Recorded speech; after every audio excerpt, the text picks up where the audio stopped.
Welcome to the Bucket Plan on Demand, a podcast for financial advisors based on the best-selling book and process that simplifies financial planning. Hear from skilled industry professionals and special guests each episode that will help perfect your approach with clients and your results. Hey everyone, welcome to the Bucket Plan on Demand. I'm Dave Alison, and I am here with our guest, Ash Ahluwalia. Ash, did I pronounce that right? That is perfect, Dave. Perfect. Thank you. Good. I've been practicing that all morning. No, just kidding. But Ash is a good friend of mine. We've had the opportunity to know and work with each other for years now. Ash holds a couple of different roles and responsibilities, but he is the head of Social Security planning at OneTeam Financial. OneTeam is one of the largest offices with RRIA, Prosperity Capital Advisors, and C2P. Ash is a certified financial planner, an MBA, a NSSA, and one actually, Ash, that I'm not familiar with, which is a CSSCS. What is the CSSCS? Yeah, that was actually another Social Security designation from years ago. Yeah. Okay, gotcha. So as I mentioned, head of Social Security planning at OneTeam. He's a specialist in this area with also a diverse background in wealth management and investments and insurance, nearly 30 years of experience. Been helping clients maximize retirement income benefits, bachelor's of commerce from the University of Toronto, an MBA from Wharton Business School, a background in chartered accounting. So, Ash, you certainly have an incredible diversity of experiences, expertise, backgrounds. So I'm interested to kind of hear about how you got into the role of Social Security for our listeners to listen to. But maybe we can start there. Kind of what brought you from that, diverse background into being, what I would say is one of the top experts in Social Security in the United States. Thank you, Dave. It's a pleasure to be here today. Yeah, I've been doing financial planning for 30 years, and in particular, retirement income planning. But the one area I didn't know that much about was Social Security.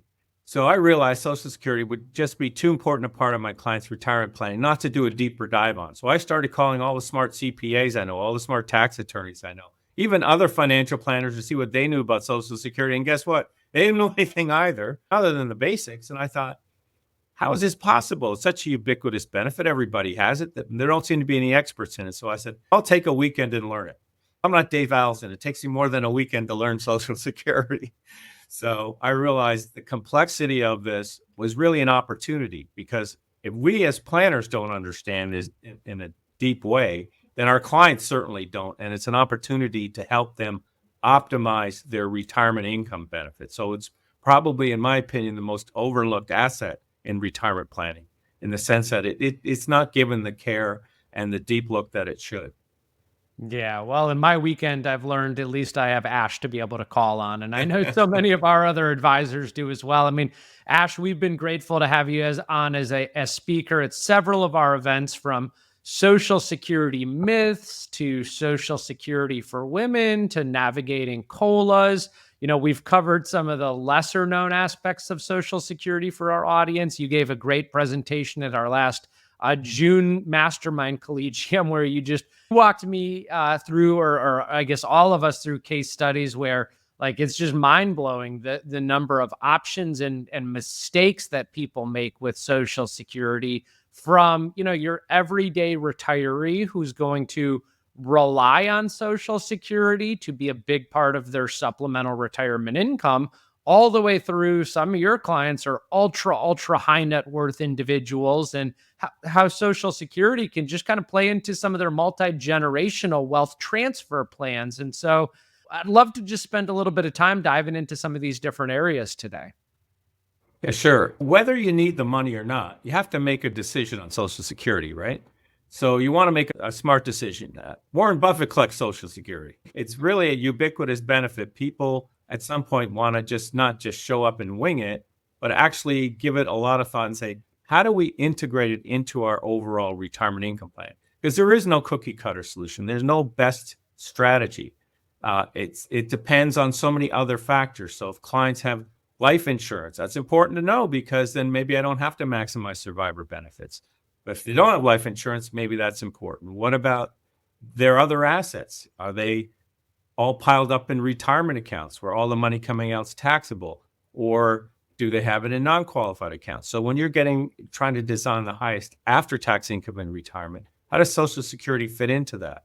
For higher net worth people, it's an opportunity to turn it into a legacy asset, right? Why not use Social Security to fund life insurance to pass on millions of dollars of tax-free assets to the next generation or two?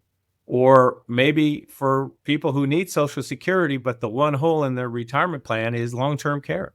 Maybe use some of the Social Security income to get a long-term care policy to protect all your other assets. I have a 9-page questionnaire I go through. Social Security, yes, you want to put it under a microscope, do a deep dive, make sure you're not missing any eligible benefits. But the work really comes to how do we integrate it into their plan and into their bucket plan.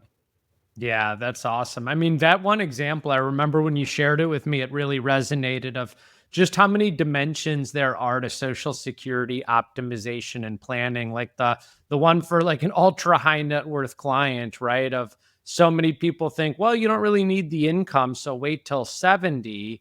But by the time you're age 70, you might not be insurable by that point. So, maybe consider taking it at 62 and using Social Security to pay the life insurance premium for that multi-generational wealth transfer plan. I thought that was just such a unique way of kind of rethinking what some of these different dimensions of Social Security optimization are for the family. So can I just follow up on that? Because I think that's such a great point. Social Security is a guaranteed lifetime income stream, but it's really a guaranteed lifetime potential income stream. No one knows how many checks they're going to get. And if you're a high net worth person, Social Security is not about getting additional income or retirement. They have income. It's about converting that potential income stream into a guaranteed income and estate tax-free asset, taking the Social Security early, paying the federal tax on it, gifting the net amount into a trust. It typically will buy $2 to $3 million of life insurance. So even if they get one check from Social Security, we can convert it into a 100% income estate tax-free guaranteed asset. And so for a higher net worth person, that's the play, not delaying to 70 to avoid current taxation on the benefit. yeah, exactly. And unlocking how valuable that asset really is. I love the framing of, it's not just the annual benefit. You're unlocking $2 to $3 million of income and estate tax-free assets for your family. I mean, if you're in a estate tax situation, how much would you have to accumulate in an IRA to get $2 or $3 million net after tax between the estate tax and the income tax? So, that's just a huge value to help clients reframe and rethink about maximizing this asset for them and their family. So, Ash, let's walk through some different kind of ideas. You mentioned you have kind of a 7-page questionnaire on just things that will help you identify how to optimize Social Security. For our listeners who may be hearing or watching this for the first time, I guess, talk about some of the importance of incorporating Social Security into the retirement planning process and what some of those questions are that lead you to thinking about more in-depth strategies or ideas.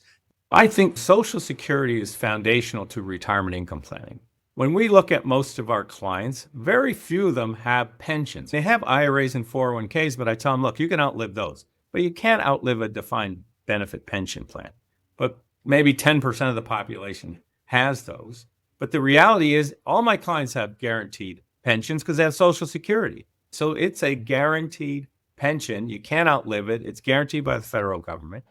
Optimizing it is the key. And I'm just to highlight, I'm not saying maximize it.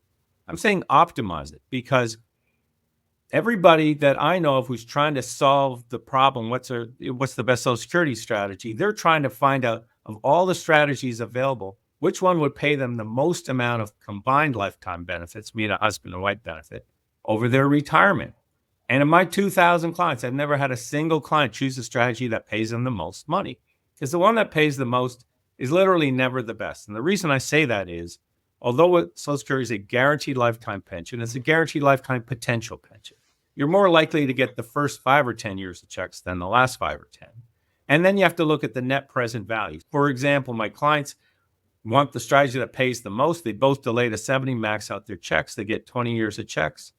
But what if I had a strategy where both of them took it earlier, but gave up 90,000 in 25 years? Who cares? What's the net present value of that? Practically nothing. And you're more likely to get the upfront money. So if I can get them a couple of $100,000 more upfront by the time they would have got their first checks at 70, that's optimizing it, right? So you literally aren't trying to get the most. I still show them that because they want to know what that is, but now they'll see why, wow, I'm thinking about this the wrong way. I want to get as much money up front. I just don't want to give up too much down the road. But once we solve the optimal Social Security filing strategy and we have those cash flows, we then integrate it into our retirement income plan. We're looking at the client's projected expenses in retirement, and we're applying cost of living increases, et cetera. We're going to look at any guaranteed income streams. What if they have other annuities? How many sources of guaranteed income are? Defined benefit pensions, Social Security, and annuities, right? So we want to look at what are those guaranteed income streams. And then we're going to identify what the income gap is. And now we can integrate it into a bucket plan where we're segmenting their assets by time and purpose. So starting with the optimal Social Security filing strategy, integrating that into the retirement plan is how we go about approaching it. Yeah, that's so great. I mean, those words alone, optimization and maximization, are not the same thing. And I think far too often advisors rely on some of these really great Social Security maximization reports to show them the best outcome to maximize Social Security, but they're missing the bigger picture of how to really optimize it based on that client's unique plan. And just to follow up on that, after you've optimized it, you have to look at what's important to that client. If Roth conversions, for example, are going to be an important part of that retirement income plan, we might tweak the Social Security filing strategies to allow for more current Roth conversions, right? So it's not set in stone. That's our starting point, and then we go from there. And I think the last thing I would say is integration. Now that you've got this Social Security cash flow figured out, what's the best way to use that money? And as I said before, maybe we allocate some monies for life insurance or long-term care or other ways to protect and achieve our clients' goals throughout retirement. So it's a very dynamic process. It's not a plug and chug situation at all. You need to know the rules to come up with the optimal plan, but then you have to put your financial planner hat on and integrate it into an overall retirement plan. Yeah, and I'd imagine, talk a little bit about how kind of the bucket plan has helped you integrate and communicate and make it easier for your clients to understand. I mean, at what point are you starting to integrate Social Security optimization with the bucket plan framework to start to map out how all of this comes together and how you communicate that with your clients? Okay. Again, because I had Social Security planning, I'm out marketing to CPAs and tax attorneys, letting them know that I'm a resource to them. If they have clients with Social Security questions, they can bring them to me. When I get the call, I get a new client, it's a Social Security lead. So I have to have the Social Security conversation with them to tell them the importance of it and the work that we do.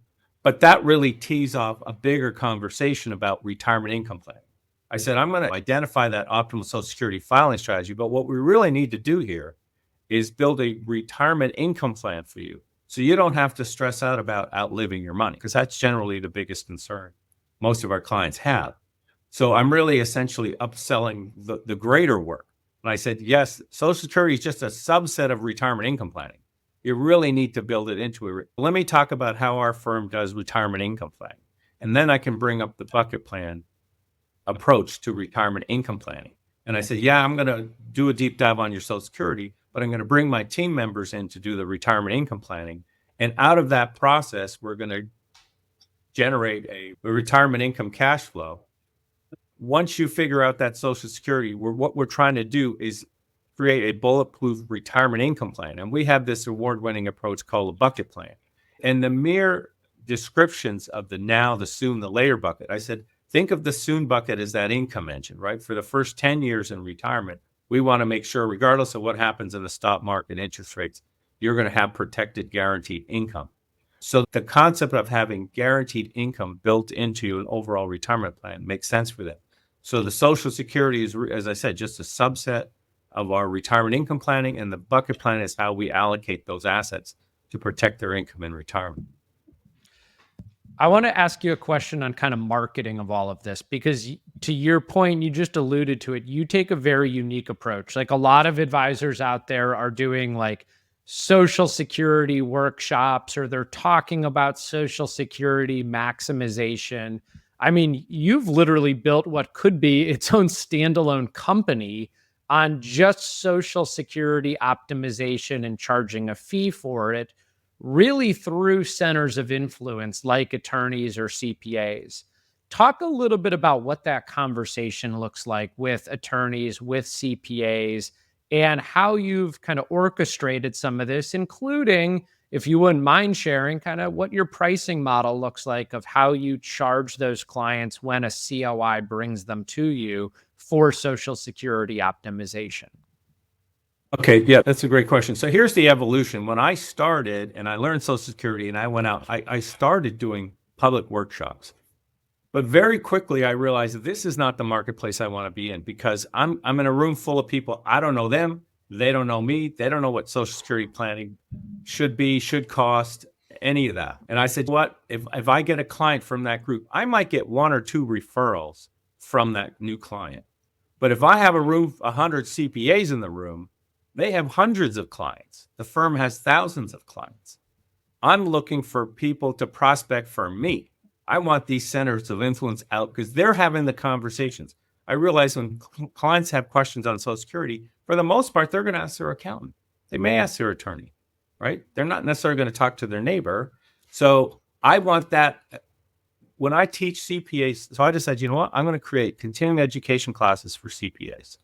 And so I went into CPA firms, and then I went into CPA chapter groups, and then the New Jersey CPA Society, and the New York CPA Society. I want to get in front of as many CPAs and attorneys as possible, because I want thousands of centers of influence sending clients to me, so I don't have to go out into the marketplace blind looking for consumers.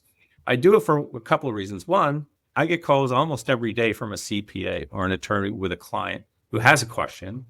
And after they've seen my presentation, they know not to answer those questions anymore because they may be missing something. They're like, look, this is not what I do. The CPAs, this is not what I do. Call this guy. He did my plan. Okay, so they refer this client to me. If a CPA or an attorney refers someone to you, there's a 90% chance that person's going to hire you, because they assume if the CPAs used me, they're going to use me, right? So the closing ratio on getting new clients is higher. But I also want to put a valuation on this work. No one knows how much Social Security planning should cost, right? It's what can you convince somebody it's worth. So I wanted a price point where it was attractive enough for the client to engage me, but not so much that it would price them out, and not too little so it would devalue the work. So I came up with the strategy. I said, you know what? Most of my clients' first check's about $3,500. Most couples get about 500 checks from Social Security. So I charge $3,500, which is their first check. I said, look, invest your first check to get it right. Okay, you can get 500 of them. And I said, but because your CPA and attorney referred you, I discount that fee $1,000. So I do it for $2,500. So now the CPA is getting credit for sending me the clients. He or she's getting the kudos for that. The client feels they're getting a deal, and I think they are. And I say it's a one-time flat fee to do this plan. And once I do the plan, in the future, if there are changes to the program, or you have a health event, or you lose your job, something changes, I don't charge additional fees to revise their plan. But what I really want to do is get that fact finder done, right? That fee is the hurdle for somebody. It also keeps people that I don't want as clients out, right? If they're not willing to pay that fee, that's probably not somebody I want as a client. So once they're on board with doing that plan, the fact finder, I need that information to design the plan, but it's also an Easter egg hunt for me, right? I'm going through that plan. When I have the conversation about life expectancy, the reason I ask them about their health status, Medicaid, all of that, is I'm underwriting them for life insurance and long-term care. I want to know right away. If the guy said, look, I just had heart surgery last year, okay, not a great prospect for life insurance, but it makes sense to ask the question because I'm coming up with a mutually agreeable life expectancy assumption. I want to find out where all their other money is. And the interesting thing, Dave, they tell you everything.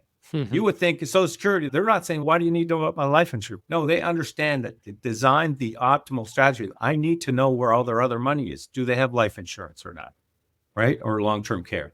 So they tell me everything. So at the end of that fact finder, I have all the information I need to get to do an optimal Social Security plan. But I also know I can now have a conversation about long-term care or life insurance or tax-efficient asset management. As a firm, we built a team of specialists, right? We have Social Security, Medicare, taxes in retirement, life insurance, long-term care. So we have a team of specialists. We sell that work. So CPAs and attorneys, a typical CPA and attorney might know 10, 20 advisors who sell life insurance, who sell long-term care, who manage money. But they only got one guy for Social Security. They may even have a few people for Medicare, but they don't have a Social Security guy. When I go into a CPA to teach an hour of continuing education, at the end of that meeting, I close with this. I say, if I did my job right today, less now than when I started, okay? Because now how much you don't know. So the next time your client asks you, what do you think I should do about Social Security? Your new answer is, I don't know, but I got a guy. Because I say, it's a very litigious world. What if you gave that client advice and I met them a year later and say, look, what your accountant told you to do cost you $100,000. You don't want that conversation, right? It's better for the accountant to say, you know what? I said, look, you guys are beautiful people. You want to help your clients, but don't advise them on something where you don't have that deep knowledge, right? Why would you go there? All they want to do is get help. So just refer them to me and I'll take care of it. So that's been my plan, is to build an army of CPAs and attorneys that know I exist. And when Social Security comes up in the conversation, they come my way. Well, I love your framing of, you're going to get 500 or 550 Social Security checks. Just invest your first one to make sure you get it right. That is brilliant. And it seems like I always love when we could figure out ways to make hiring us seem like a no-brainer. And that one to me seems like a no-brainer. Invest your first check.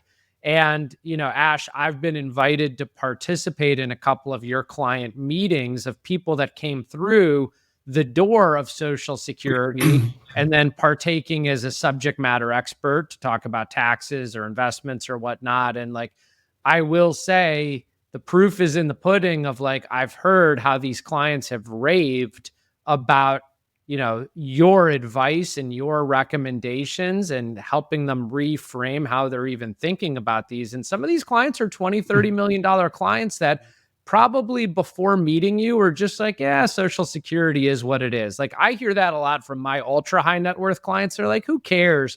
It's $3,000 a month. It's a rounding error. But when you are able to kind of bring this more in-depth thought pattern to this valuable asset for them or their family, it definitely is unique. Yeah. If I could just tell one story, because it'll frame for the high net worth person who, as you said, it's so de minimis, they don't even care about it. I had a client, he's worth, true story, $100 million. He's about to turn 70.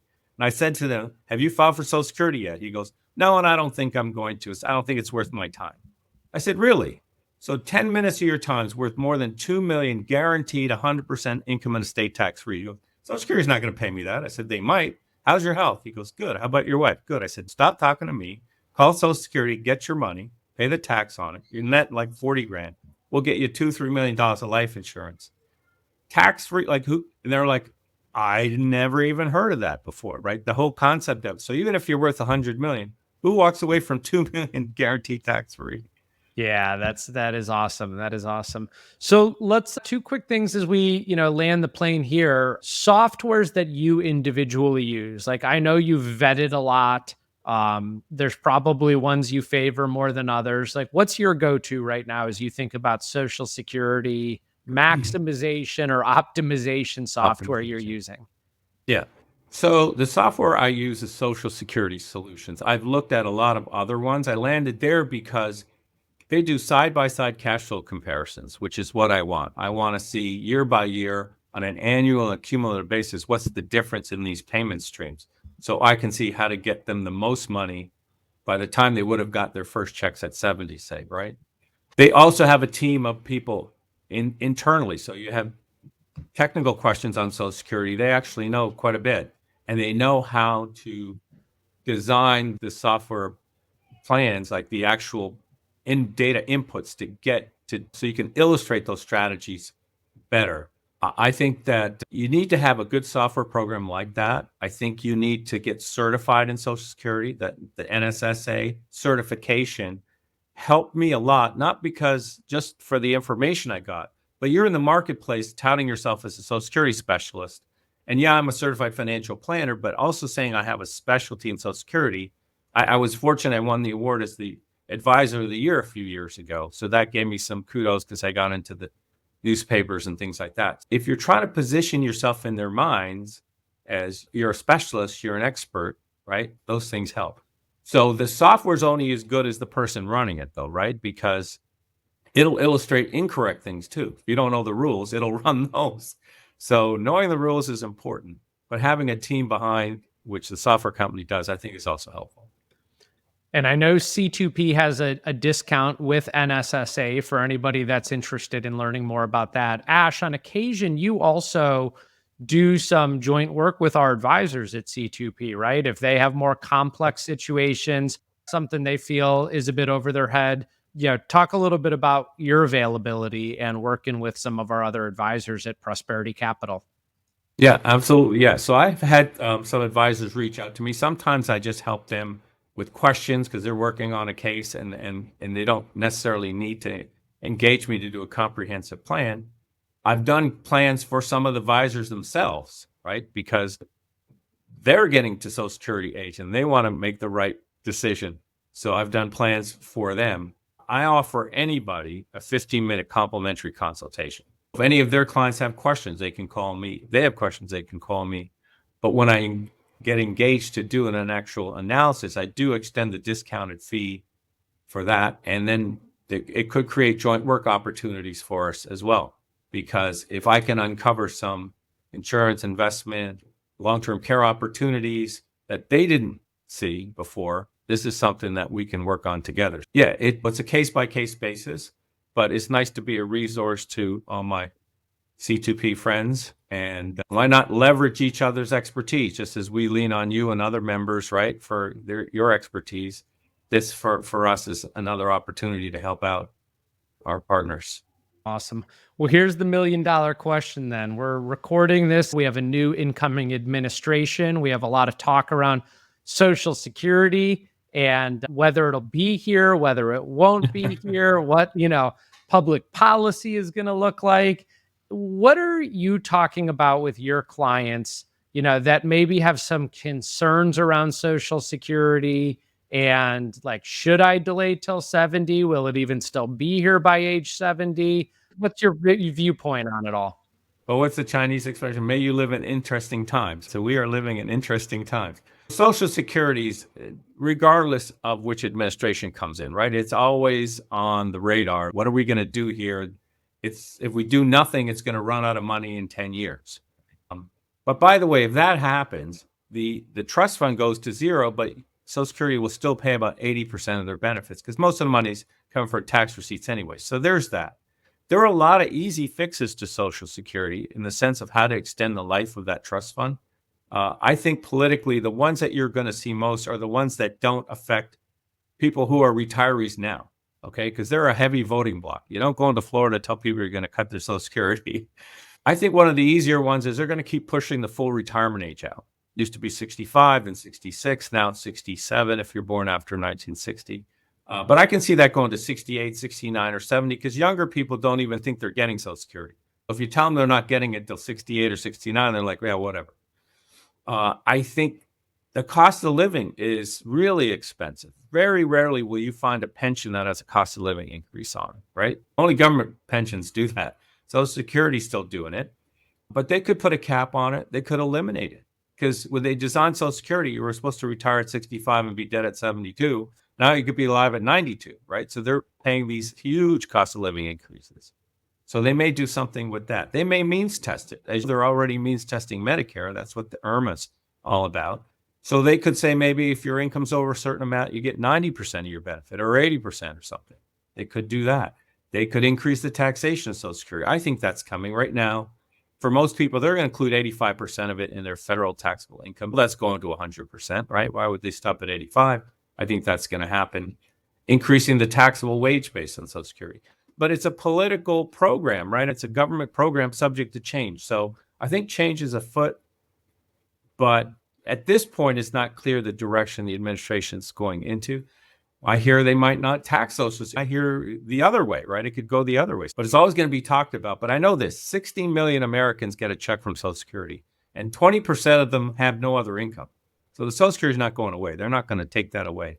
It's a matter of tweaking the program to continue its viability. So I think it's going to be around, but maybe just another reason to take some of the money early, because take some risk off the table. I don't know.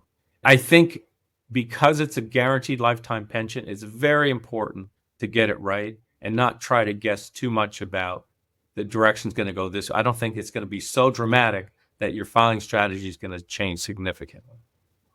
Yeah. I've always joked and said that as long as the government has the ability to tax its people, Social Security will be around, which is why, our clients need people like us. They need people like us because they're not getting the advice from the Social Security administrative offices. They're not getting the resources that they need. They're thinking about maybe maximization and not optimization. They're not thinking about taxes or how it coincides with the rest of their assets. And so, Ash, it's no doubt why you're having success with this. And I appreciate you jumping on the podcast today and sharing some insight into what you're doing. Thank you, Dave. It was a pleasure to be here. I'm happy to support C2P and all our brothers and sisters as much as I can. Awesome. Well, thanks, everybody. If you have any questions, reach out to our team at C2P. And Ash, we'll see you at the next event. Thanks, everybody. Thanks for tuning in to the Bucket Plan on Demand, brought to you by C2P, an organization whose purpose is to educate, train, grow, and support holistic financial advisors so families can achieve true prosperity. Subscribe today for the latest episodes and insights. Visit c2penterprises.com to learn how we can help support and enhance your advisory business. At the time of delivery and any subsequent publishing, information was deemed reliable, but is subject to change by the time of listening or viewing. The contents of this piece include options and projections of C2P, are subject to change, and are for informational purposes only. The information provided in this presentation is not intended to be individual investment, tax, or legal advice.